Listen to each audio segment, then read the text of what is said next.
All right. Hello, everyone. Very excited to be here. I'm here today to talk to you guys about Encore, how it's helping us to transcode and help us do concurrent quality and stability and performance in our VOD pipeline.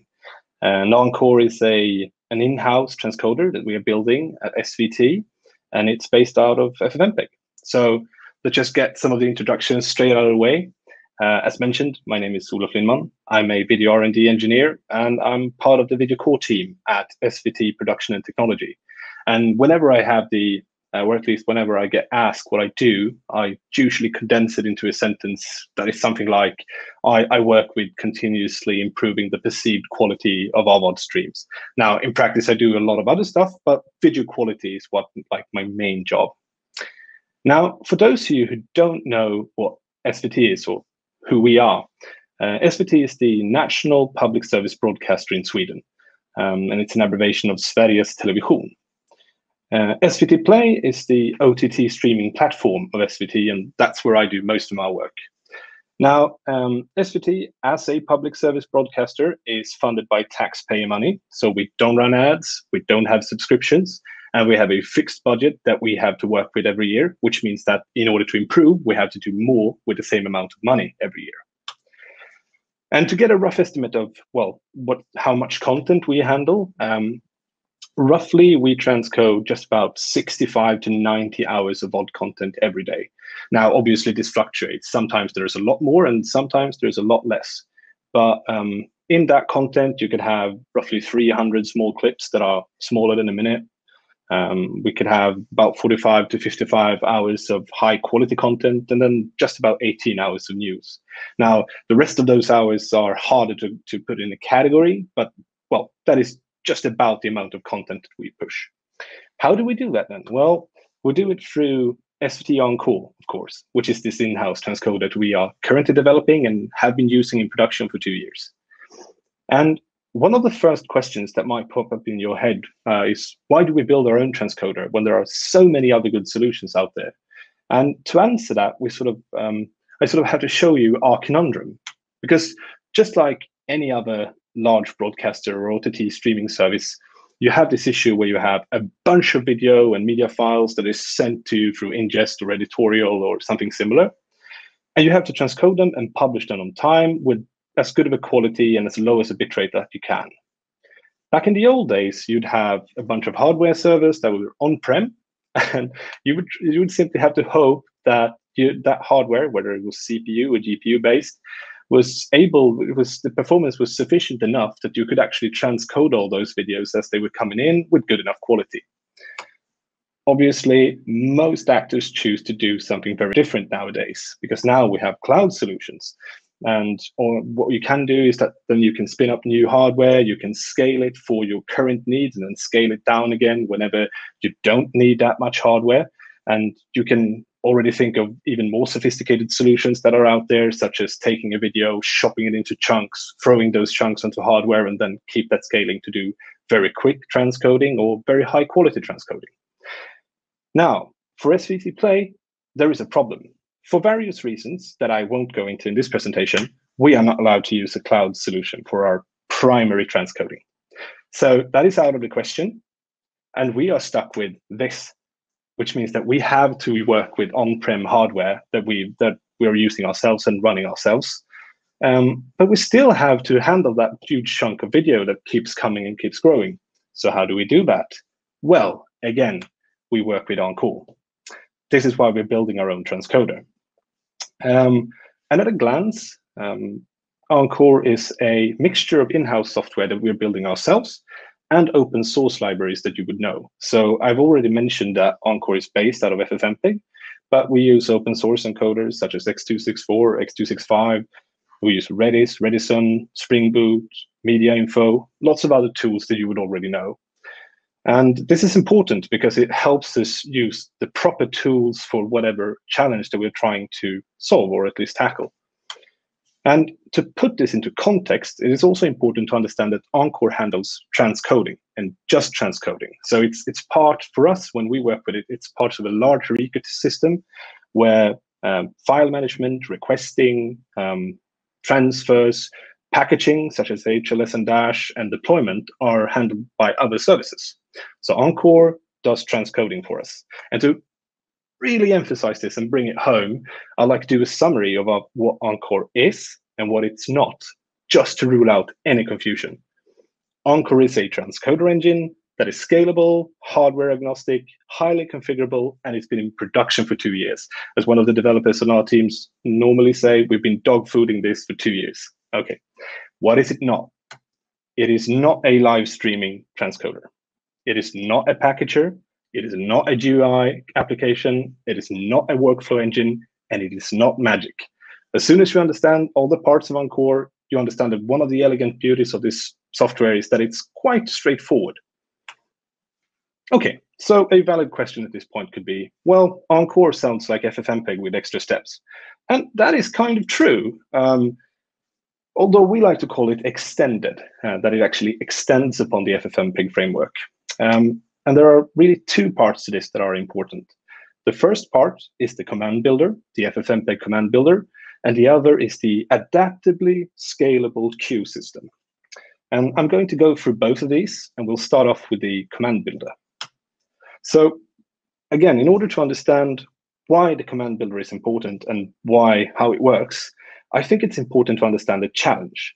Because if you're a large broadcaster or a large OTT streaming service, you usually have a very vast archive of files. In our case, we have formats, all sorts that range from yesterday till almost a century back in time. And well, to describe some of these use cases, we could start off with a regular broadcast mezzanine file, a DNX HD 180 I50 185X. So regular mezzanine file. If we'd throw that at FFmpeg without any instructions, there would be a lot of guesswork to well, understand what you're supposed to do with it.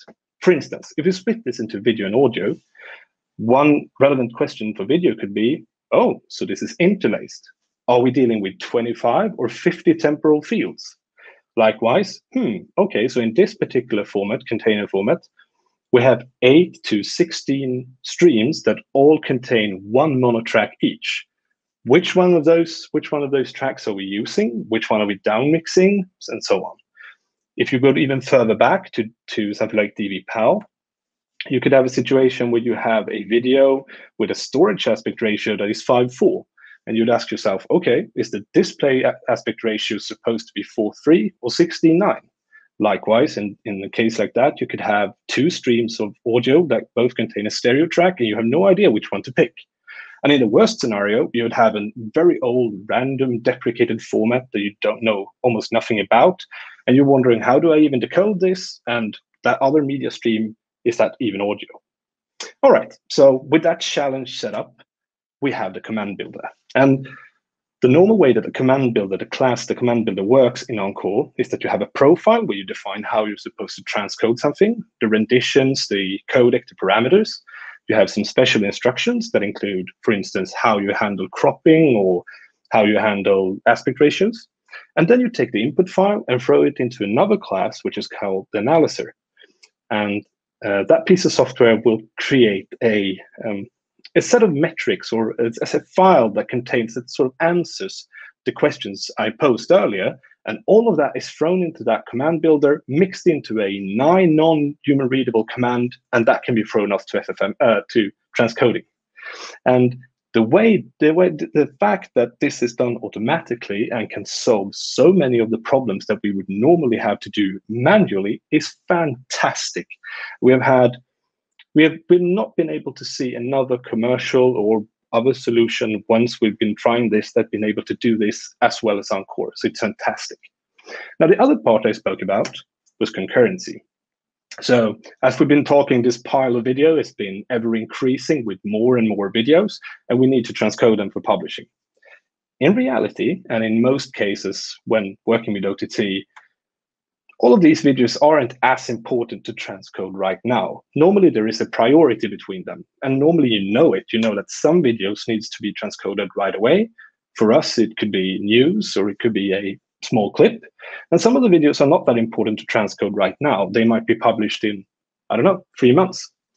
And Encore helps us with this through the queue mechanic.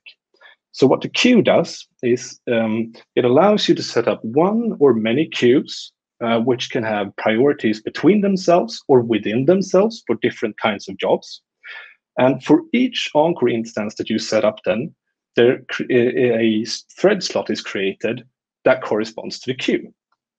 So how does that work? Well, the way we've set this up is that we have 3 priority queues. And obviously, for each instance that we use, there is 3 thread slots. And we use something that is called reverse priority, which means that the first thread slot will pick things from the first priority queue and only the first priority queue.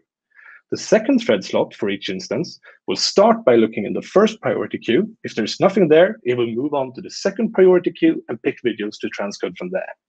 And then obviously the third thread slot will look at the first priority queue. If there's nothing there, it will move on to the second priority queue. If there's nothing there, then it will move to the third priority queue.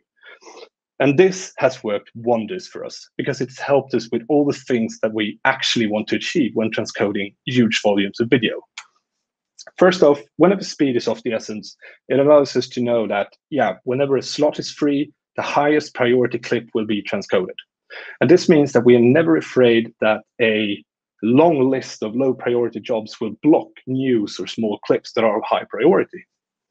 And likewise, we are very certain that we will have hardware saturation while keeping this priority. So the limited hardware that we had, the on-prem hardware, that is continuously saturated with things that are imported.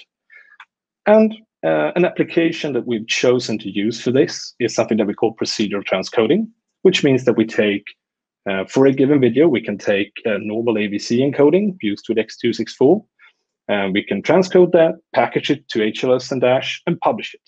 And once it's out there and we're safe, we know it's done, we can go back to create some extra audio. We can do a new job with a lower priority and add surround or extra languages or accessibility features. We can repackage that, we can republish, and then we can go back a third time, for instance, and add HEVC. And one of the good things about this is that we can increase the quality at a given bitrate, or we can decrease the bitrate and keep the quality, all the while keeping the hardware saturation, all the while keeping the priorities. So obviously, as mentioned, not only has this meant that we can transcode more video and keep the priority, we've increased our quality, which is fantastic. And a few words, I was just going to mention that we often get the question of whether or not we're interested in per title encoding or if we're looking into using it. And although it's interesting technology, and I mean, many big actors are using it, we've found that as long as we're locked to the on-prem, limited hardware, a genre-based transcoding is a good mix between complexity and quality. So we've stayed with a genre-based transcoding for now, which has worked very well for us, especially since we have quite good data for each platform, for each type of genre, what our viewers are actually looking at. That's great, because then we can make good educated guesses as to what we're transcoding. And then finally, I would just like to once again add that we open sourced Encore in the beginning of this month. It might not be useful for everyone, but if you're interested, go have a look. We hope that it'll increase collaboration, increase transparency, and hopefully encourage some innovation. Yeah, well, that was rather quick, and it's all for me.